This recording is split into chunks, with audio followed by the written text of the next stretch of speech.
So, another little Herbert poem here, this time The Collar, which is a very important poem and very widely discussed in Herbert criticism. Here we are looking at a poem which is very similar to Denial in its dramatisation of the experience of being cut off from God. But whereas Denial is a poem of resignation, of slackness and despair, this is a poem of anger and of what one person has described as a dramatisation of the warfare of the will.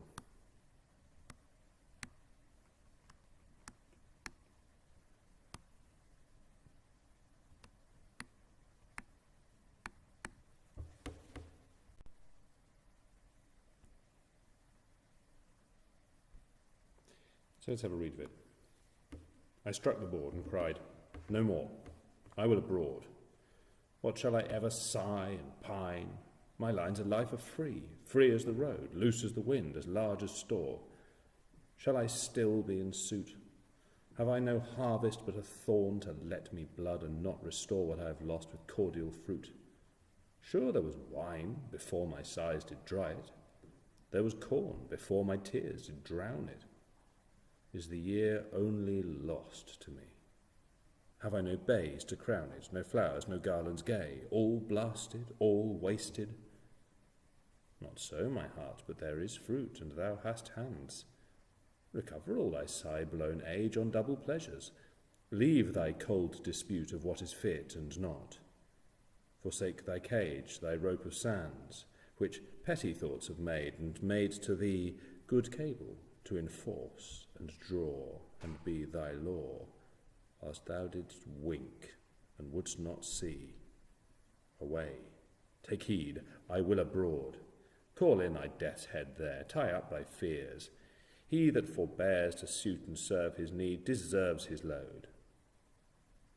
But as I raved and grew more fierce and wild at every word, methoughts I heard one calling, "Child," and I replied, "My lord."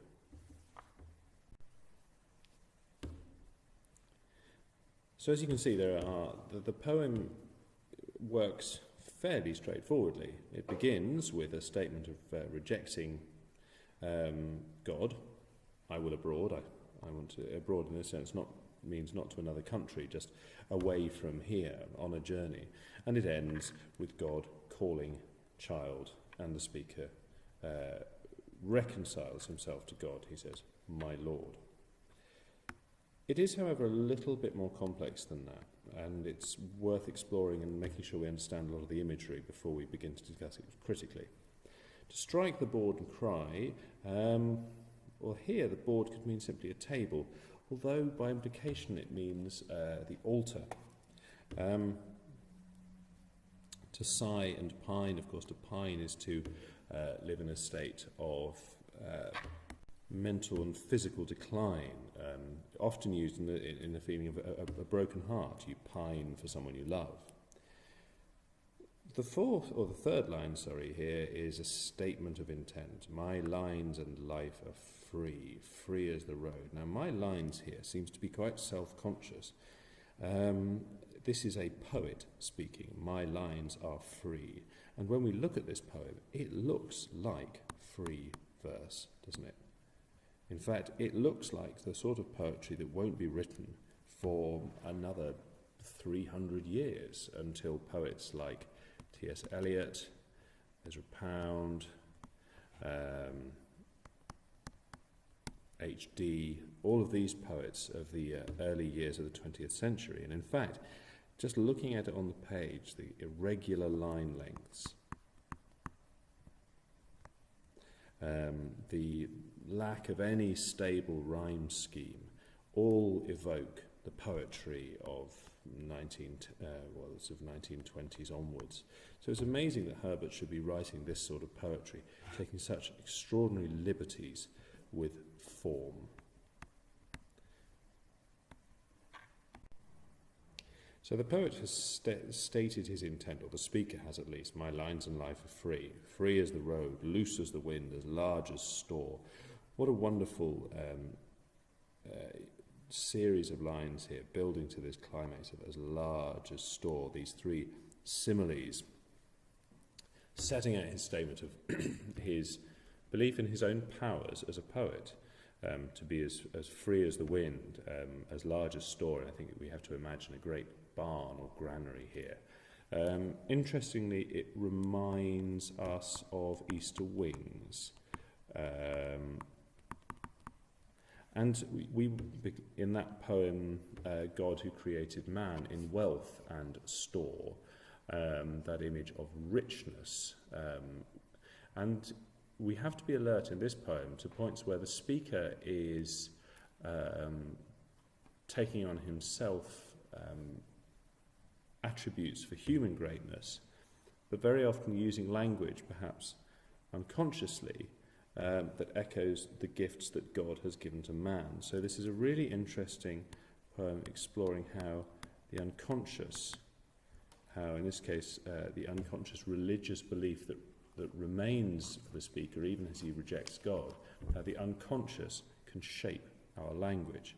Fascinating study, and interesting, for example, to compare this poem to the poems of Browning, who was also interested in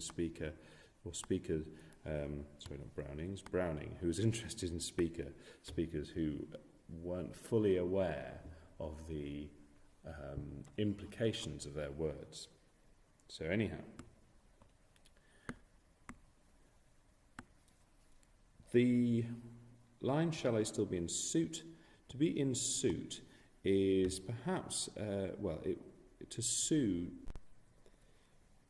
means to be requesting something of your lord or your king. So that feeling that you can't do anything for yourself. You're always asking for permission for things. And that word still means always. Shall I always be asking for something and, by implication, never getting it? Again, perhaps evoking the image of silent ears in denial.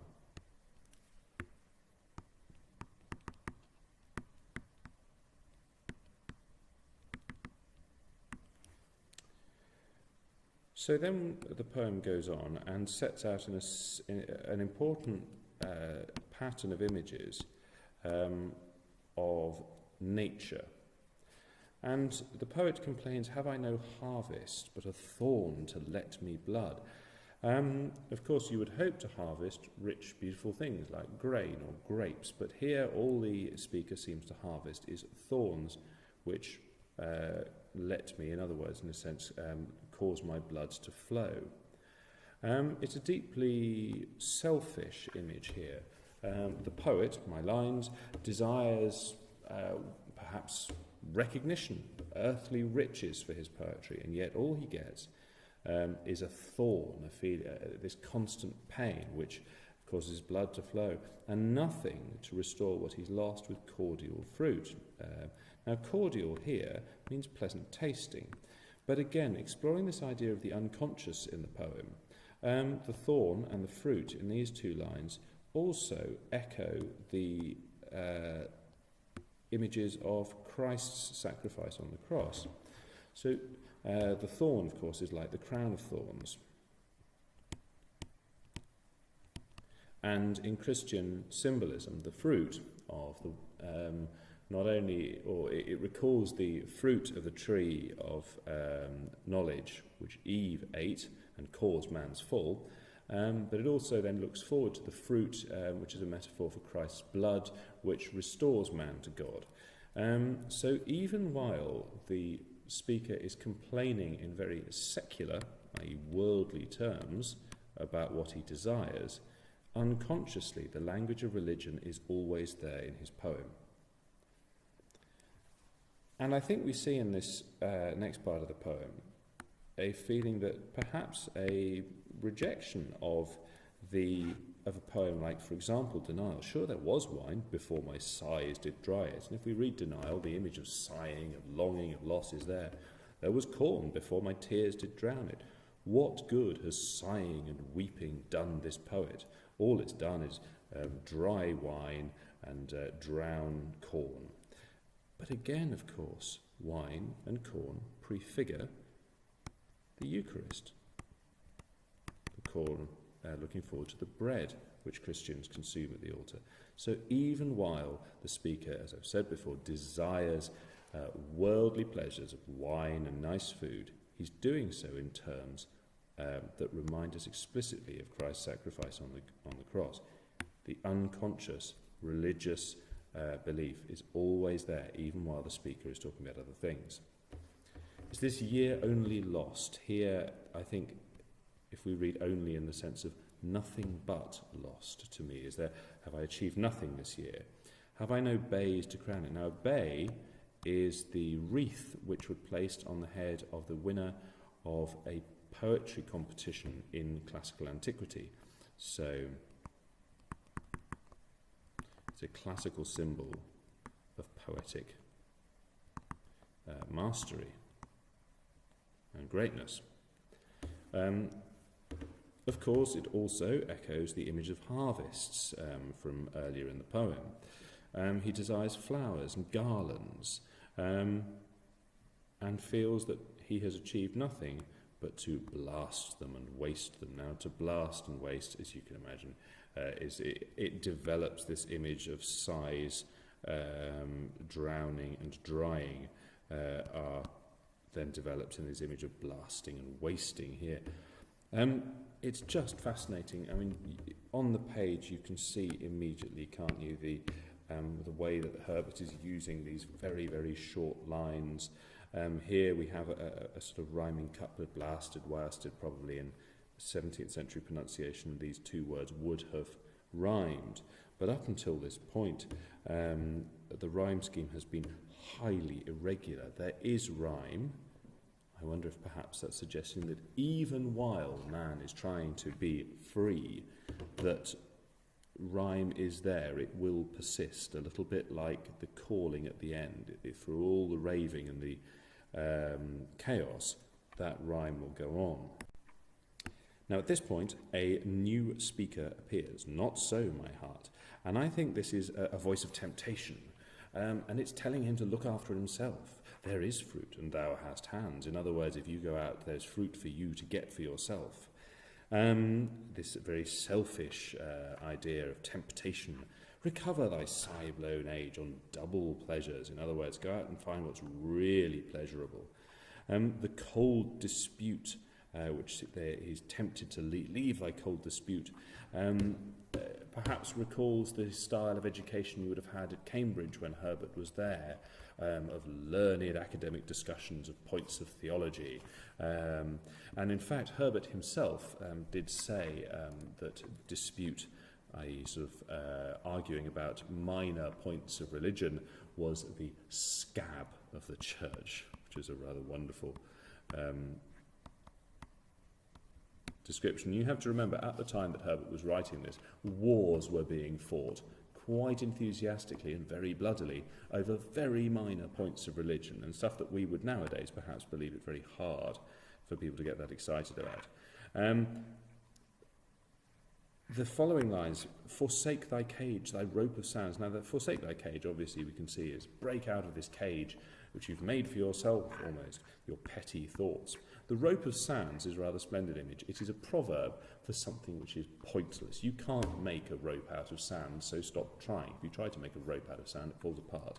So in other words, your petty thoughts are nothing more than a rope out of sand. And except ironically, they have actually become good cable. And your petty thoughts have become the cable which ties you up to drag you along and enforce you and be thy law. So this is a very powerful evocation of the idea that getting lost in disputes and these petty thoughts which caused him to sigh and pine earlier in the poem actually the idea of a cable, of a rope which binds us. And the speaker here, this temptation voice, even accuses the original speaker in the poem of actually deliberately blinding himself. Thou didst wink. In other words, a wink we use in the sense, or what would we use in the sense of blink. You closed your eyes to it and wouldst not see. And then we get a return to the original voice of the poem. Away, take heed. I will abroad. This statement again, I will abroad, three very short words. And the speaker says, call in thy death's head there. Now I think this the death's head would be the symbol of the skull, which so often appeared in churches at the time. Memento mori, which in Latin means a reminder of death. And it was very common to see this in Christian churches to say, remember man, thou must die. And then you get this statement here in these next 3 lines, he that forbears to suit and serve his need deserves his load. And a lot of this recalls the early image of the poem. In other words, he that refuses to look after himself, to serve his need, and this word suit, earlier it was being in suit to somebody else who wasn't listening to your requests, so you might as well look after yourself, look after number one. And he that refuses to look after himself, forbears to serve his need, deserves his load. He deserves all the suffering he has to put up with. And the last 4 lines of the poem are rather beautiful. But as I raved and grew more fierce and wild, at every word methoughts I heard one calling, child. And here we have the one word that God speaks in the whole poem. And the speaker replied, my Lord. A fascinating poem. Lots of critical dispute about it. All sorts of interesting things. How do we respond to this image of submission? Drury argues that the childishness comes not from acknowledging you are a child at the end by saying, yes, I am the child, but the childishness is in the tantrum, the selfishness of the first few, of the majority of the poem. The conclusion, does it restore order? I'm not sure. Or actually, Harman, another critic, Harman, has asked the question, does this rebellious inner voice has got a certain coherence and stability, which actually is relinquished by the speaker in the favour of a vulnerable present?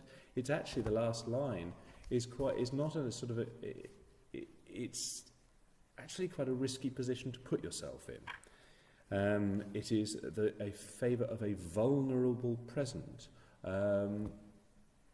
So it's a really interesting poem, this one. I'm formally so powerful. An incredible, as you said, a dramatisation, dramatic rebelliousness, as Wilcox described it. A wonderful poem and a fascinating example of how Herbert uses poetic form to evoke powerful ideas.